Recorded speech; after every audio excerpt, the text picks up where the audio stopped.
इन्होंने सपना देखा है कि हमारा झुंझुनू आगे बढ़े। ऐसे सम्माननीय राजेंद्र भामू जी, हमारे कैबिनेट मंत्री सम्माननीय अविनाश गहलोत जी, केंद्रीय कैबिनेट मंत्री सुमित गोदारा जी, हमारे नवलगढ़ के विधायक विक्रम सिंह जी जाखल साहब, हमारे खेतड़ी के विधायक धर्मपाल जी गुर्जर साहब, हमारे प्रदेश की महामंत्री बहन श्रीमती संतोष अहलावत जी, प्रदेश के उपाध्यक्ष भाई मुकेश हाजी जी, प्रदेश मंत्री विजेंद्र पूनिया जी, पार्टी के जिला अध्यक्ष बनवारी लाल सैनी जी, जिला प्रमुख श्रीमती हर्षनी कुलेरी जी, और आपके हमारे पिछली बार जो हमारे प्रत्याशी थे, क्योंकि हमारे पास जो नाम थे वो सभी नाम हमारे पास श्रेष्ठ थे, लेकिन श्रेष्ठ में भी हमने देखा कि एक से एक, क्योंकि भारतीय जनता पार्टी कार्यकर्ताओं की पार्टी है और उन कार्यकर्ताओं की पार्टियों में जो जिसको आदेश होता है हमारे सभी कार्यकर्ता मानते हैं। और ये आपके झुंझुनू में भाई बबलू चौधरी जी ने, डॉक्टर कमल जी ने, बिशंबर पूनिया जी ने, इन सभी ने उसको माना है। मैं धन्यवाद देना चाहता हूं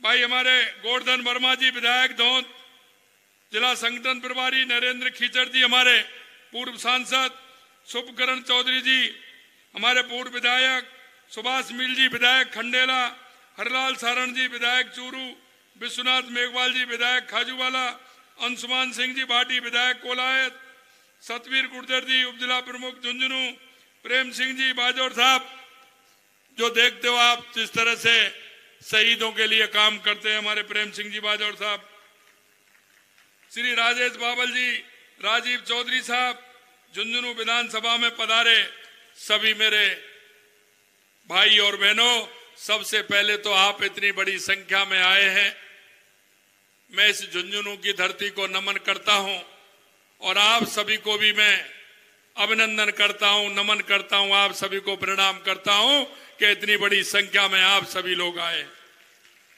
मित्रों, यह झुंझुनू की धरती है, यह किसान और जवान की धरती है। आपने सुनाया ये ऐसे भामाशाहों की धरती है जिन्होंने झुंझुनू की मिट्टी से जाकर के देश दुनिया में अपना नाम कमाया है। उन्होंने अपने परिश्रम से, अपनी मेहनत से, इसका यह है कि ये झुंझुनू की धरती हमेशा अपनी मेहनत और परिश्रम पर चलती है।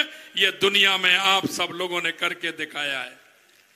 मैं आपसे इतना कहना चाहता हूं कि यहां का जवान हमारा सरहद पर भारत मां की रक्षा कर रहा है, हमारा किसान यहां धरती का सीना चीर करके हमारे देश की 140 करोड़ जनता को पेट पालने का काम कर रहा है। मैं यही नहीं, यहां की अगर मैं शिक्षा क्षेत्र की बात करूं तो शिक्षा क्षेत्र में भी अलग पहचान आप लोगों ने बनाई है। मैं आपसे इतना कहना चाहता हूं कि समय आ गया है और मैं कुछ ध्यान आपको दिलाना चाहता हूं। और मित्रों, मैं ध्यान यह दिलाना चाहता हूं कि यह झुंझुनू की धरती, एक बात तो निश्चित मान लीजिए कि कोई भी काम आप करते हैं सोच समझ के विचार करके करते हैं। और वो मैं इसलिए कहना चाहता हूं, आप इतने लंबे समय से चुनाव में हिस्सा ले रहे हैं, अपनी भागीदारी भी निभा रहे हैं, लेकिन मैं इतना कहना चाहता हूं मेरे भाई और बहनों, आप इस देश और प्रदेश के मालिक हो। मालिक को सोचना पड़ता है कि मुझे मेरे निर्णय लेने से पहले क्या करना होता है। मैं आपसे इतना ही कहना चाहता हूं कि आप कोई भी सामान लेने दुकान पर जाते हैं, आप बड़ी देखभाल करके लाते हैं, बड़ी समझदारी से लाते हैं, 4 बार उसको देखते हैं। अरे हमारी माता बहनें भी अगर एक मटका लेने के लिए जाती हैं तो उसको 4 बार ठोक करके बजा करके देखती हैं कहीं इसमें कोई सुराग तो नहीं है। अरे मैं आपसे वही कहना चाहता हूं मेरे भाई और बहनों, जब आप अपने देश और प्रदेश की सरकार बनाने जाते हैं, अपना एक ऐसा जनप्रतिनिधि चुनना चाहते हैं, किस पार्टी को चुनना चाहते हैं, ये आपको देखना चाहिए कि नहीं देखना चाहिए? अरे मेरे को पता, आपको देखना चाहिए कि नहीं देखना चाहिए? मैं आपसे यही कहना चाहता हूं। एक तरफ वो लोग खड़े हैं जो हमेशा जातिवाद की बात करते हैं, तुष्टीकरण की बात करते हैं, भ्रष्टाचार की बात करते हैं। अगर सही माने में मैं कहना चाहूं तो अगर इस देश को सबसे ज्यादा बर्बाद किया है, सबसे ज्यादा अगर भ्रष्टाचार में ढकेला है तो इस कांग्रेस ने ढकेला है, कांग्रेस ने ढकेला है। और ये कांग्रेस भ्रष्टाचार की जननी है।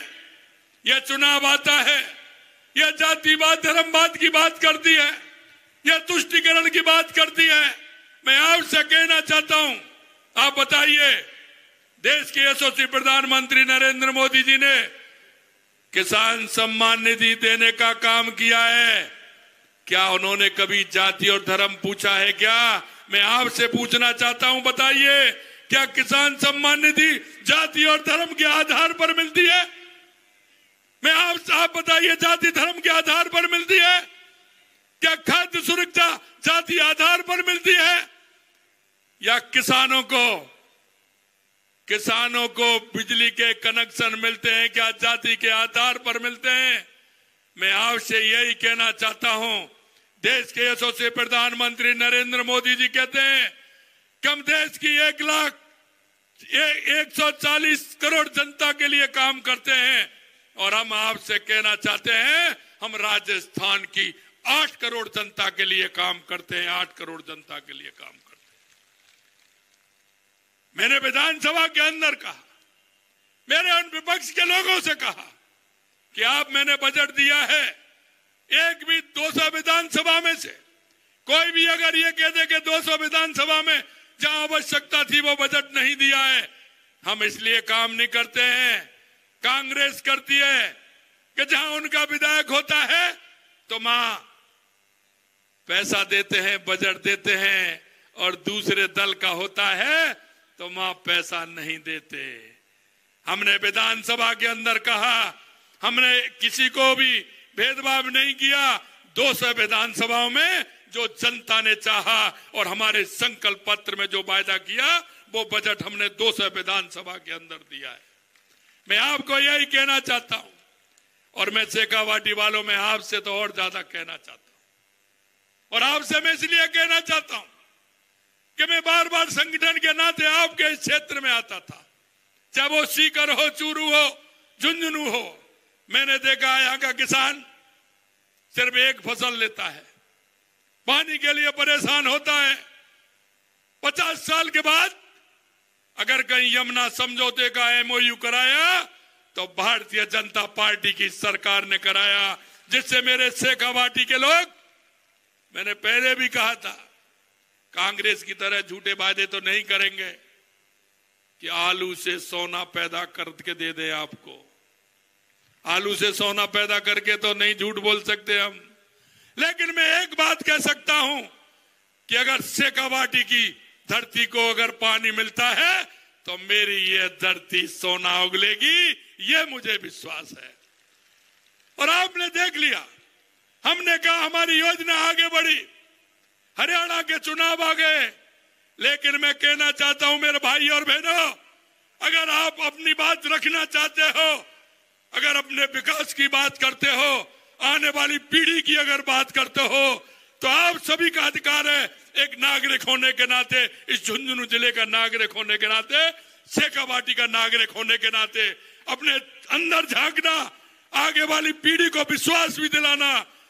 क्या जिसको हमने MOU किया था, कांग्रेस ने, हरियाणा की कांग्रेस ने अपने घोषणा पत्र में क्या लिखा है कि अगर कांग्रेस की सरकार आती है तो हम राजस्थान और हरियाणा के बीच यमुना जमुना का जो समझौता हुआ है उसे हम रद्द कर देंगे।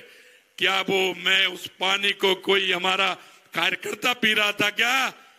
अगर करनी थी तो हमसे करनी थी, लेकिन शेखावाटी के लोगों से कांग्रेस के लोगों की क्या था कि वो शेखावाटी को पानी नहीं आना देना चाहते?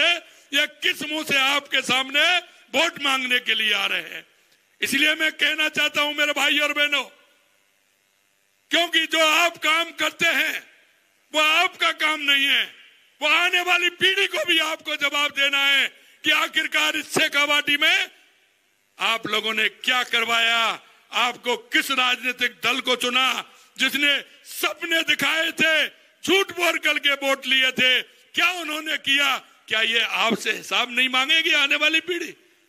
मैं आपको विश्वास दिलाना चाहता हूं मेरे भाई और बहनों, और मैं स्पष्ट तौर पर कहना चाहता हूं, हमने 10 महीने हमारी सरकार को हुए हैं, हमने जो संकल्प पत्र में वायदा किया है, हम दिन रात मेहनत करते हुए, हमारी जो ये टीम सामने बैठी है, हमारे कार्यकर्ता जो बैठे हैं, मैं आपको विश्वास दिलाना चाहता हूं, हम गरीब को गणेश मान करके पूजा करते हैं।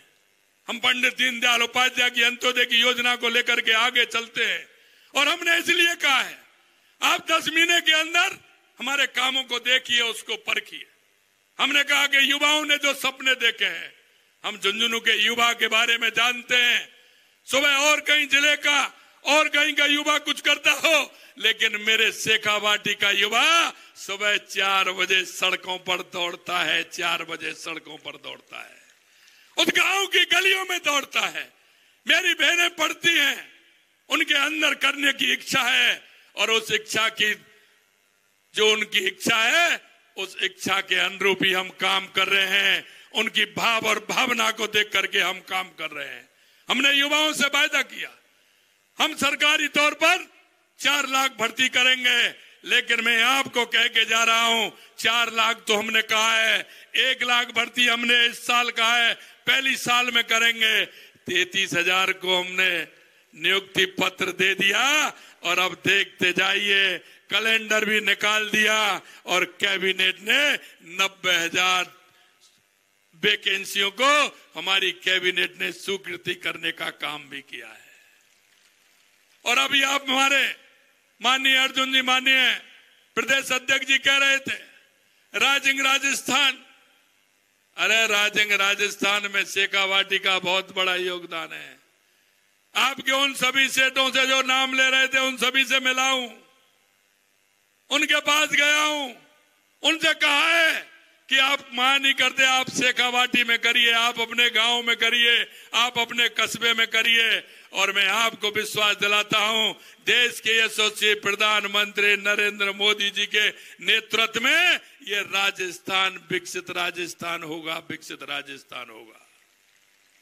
हमारा युवा को रोजगार मिलेगा, किसान को पानी मिलेगा, और हमारे उन भाइयों को जो मेहनत कश हैं, जो मेहनत करते हैं, उनको रोजगार देने का काम भी हम करेंगे। मैं आपको इतना ही विश्वास दिलाना चाहता हूं कि शेखावाटी ये हमारे राजस्थान का ऐसा हिस्सा है, ये ऐसा हिस्सा है जो नेतृत्व करने वाले का हिस्सा है। मैं इतना ही आपसे कहूंगा कि आपको अपना भविष्य आपको भी देखना है, और आपने देखा कांग्रेस के लोग कहते थे आप क्या करोगे, अरे अभी देखते जाइए। पेपर लीक की कार्रवाई जो हमने कहा था, पहले दिन कहा था कि इनको छोड़ने वाले नहीं है, अभी ये संख्या धीरे धीरे, पहले हमने कहा 50 पार की, 100 पार की, 150 पार की, धीरे धीरे 200 पार करने वाली है, सलाखों के अंदर है। और मैं आज भी दोहराना चाहता हूं, कोई भी बचने वाला नहीं है, कोई भी बचने वाला नहीं है। जिन्होंने युवाओं के साथ घात किया है वो कोई भी बचने वाला नहीं है, वो भी अंदर जाने वाले हैं, उन अपराधियों को छोड़ने वाले नहीं हैं। और मैं एक बात और कहना चाहता हूं, जिस तरह से हमने भर्तियां निकाली हैं, आपने देखा किसानों के साथ हमने 6,000 रुपए किसान सम्मान निधि मिली थी, 8,000 की कि नहीं किया, बताइए आपके खाते में आई कि नहीं आई? आपको मैं यही कहना चाहता हूं, और मैं ये भी कहना चाहता हूं मेरे भाई और बहनों, ये लोग कहते थे कि आप गेहूं में 2275 रुपए था, हमने 2400 रुपए किया कि नहीं किया, और केंद्र ने और बढ़ा दिया। हर साल बढ़ रहा है कि नहीं बढ़ रहा है? मैं आपसे यही कहना चाहता हूं मेरे भाइयों, और एक वादा और किया है मैंने आपसे, और मैं वादा इसलिए दोहराना चाहता हूं कि आप भी मुझे बताते रहे, आप भी मुझे कहते रहे। हमने कहा है कि आने वाले समय में किसान को दिन में लाइट देंगे, दिन में बिजली देने का काम करेंगे। और मैं आपको यह विश्वास दिलाता हूं कि आपने देखा होगा कांग्रेस ने कभी काम नहीं किया, एक बार 5 साल में एक बार बिजली पैदा नहीं की। और हमने कहा है कि 2027 तक राजस्थान को बिजली के मामले में हम आत्मनिर्भर बना देंगे और किसान को दिन में बिजली देंगे, रात में जाने की जरूरत नहीं है। रात में हमारा किसान सिंचाई करता था, हमने कहा दिन में बिजली देंगे, और ये वादा मैं आपसे करना चाहता हूं कि 2027 तक हम किसान को दिन में बिजली देने का काम करेंगे। ये मैं आपसे कहना चाहता हूं।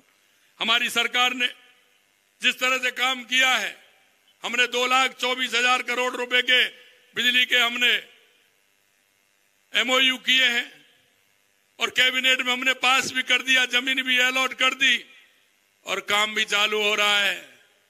आने वाले समय में जब इन्होंने कहा कि यमुना का पानी को हम रद्द करेंगे, मैंने हरियाणा में जाकर के कहा, मेरा भाषण सुन लेना, हरियाणा के चुनाव प्रचार में गया, मैंने कहा अरे रद्द तो तुम जब करोगे जब हरियाणा में तुम्हारी सरकार आएगी।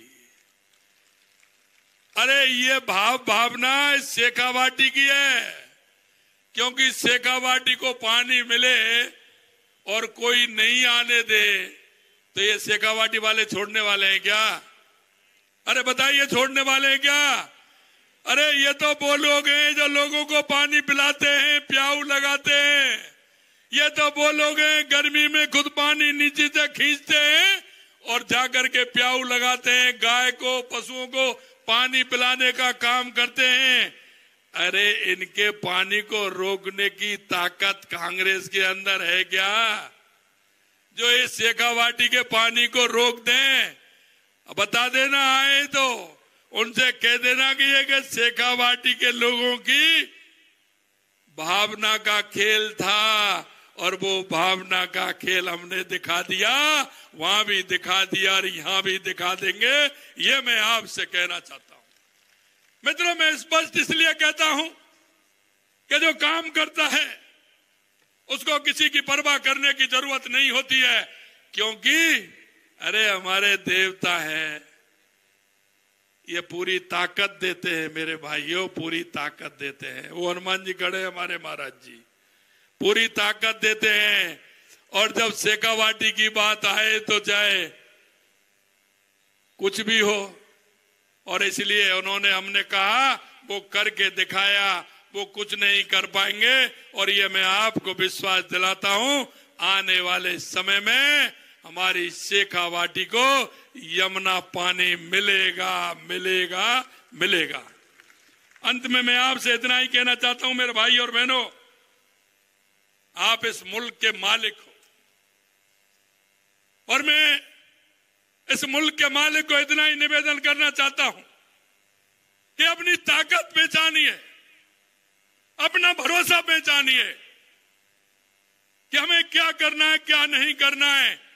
ये लोग तो चलते रहेंगे, अरे आपकी पीढ़ी तो छोड़ो, ये तो तीसरी पीढ़ी है, चौथी भी तैयार है उनकी। तो झुंझुनू का कोई नंबर नहीं आएगा उनका, वो तो चौथी भी तैयार है। मैं आपसे इतना ही करना चाहता हूं और इतना ही कहना चाहता हूं कि मेरे भाई और बहनों, अपने विकास के लिए, झुंझुनू के विकास के लिए, झुंझुनू के विकसित करने के लिए, राजस्थान को विकसित करने के लिए आपसे इतना ही निवेदन करना चाहता हूं, आने वाली 13 तारीख को कमल के फूल पर निशान लगाइए, मोहर लगाइए, और हमारे राजेंद्र भामू जी को ज्यादा से ज्यादा वोटों से जिता करके विधानसभा में भेजिए। ये तो पहला बजट था जो आपने एक टेलर देखा था, एक टेलर देखा था। मेरे से कहते हैं कांग्रेस वाले, अरे आपने तो ऐसा बजट दिया है, ये चुनाव का बजट है पूरे राजस्थान के अंदर। मैंने कहा हम सच्चे लोग हैं, 8 करोड़ जनता की सेवा करना चाहते हैं और हमने जो बजट दिया है हमारे समय पर इसको पूरा करना चाहते हैं। राजस्थान को विकसित करना चाहते हैं। राजस्थान का किसान विकसित होगा, राजस्थान का मजदूर विकसित होगा, राजस्थान का युवा अपने पैरों पर खड़ा होगा, राजस्थान की बहनें अपने पैरों पर खड़ी होंगी तो हमारा राजस्थान अपने आप विकसित होगा। मैं इतना ही अंत में कहना चाहता हूं, आप सभी लोग उसे अपील करना चाहता हूं कि आने वाले समय में अपने झुंझुनू के लिए, अपनी शेखावाटी के लिए भारतीय जनता पार्टी को चुने। इतना ही निवेदन, आप सभी लोग इतनी बड़ी संख्या में आए, पुनः आप सभी को धन्यवाद। हमारे राजेंद्र भामू जी को विजय बना करके भेजेंगे ऐसा मुझे विश्वास है। बहुत बहुत धन्यवाद। जय हिंद, जय भारत, जय झुंझुनू, जय झुंझुनू, जय झुंझुनू, जय झुंझुनू। हाँ, तो जैसा कि आप सुन रहे थे, सीएम भजनलाल शर्मा झुंझुनू में हैं और इस बार लड़ाई जो है वो भाजपा के राजेंद्र भाम्बू की है और कांग्रेस में होने वाली है। तो आप देख रहे थे कि यहाँ पर तमाम बड़ी बड़ी बात कह रहे थे भजनलाल शर्मा और एक वादा भी झुंझुनू के लोगों से कि इस बार अगर आप भाम्बू जी को जिताते हैं तो बिल्कुल जितनी भी मुश्किलें हैं उस पर काम किया जाएगा और झुंझुनू को और भी विकसित एक राज्य बनाया जाएगा। रुकते हैं एक छोटे से ब्रेक के लिए, जल्द हाजिर होते हैं। कई मत जाइए, देखते रहिए एनडीटीवी राजस्थान।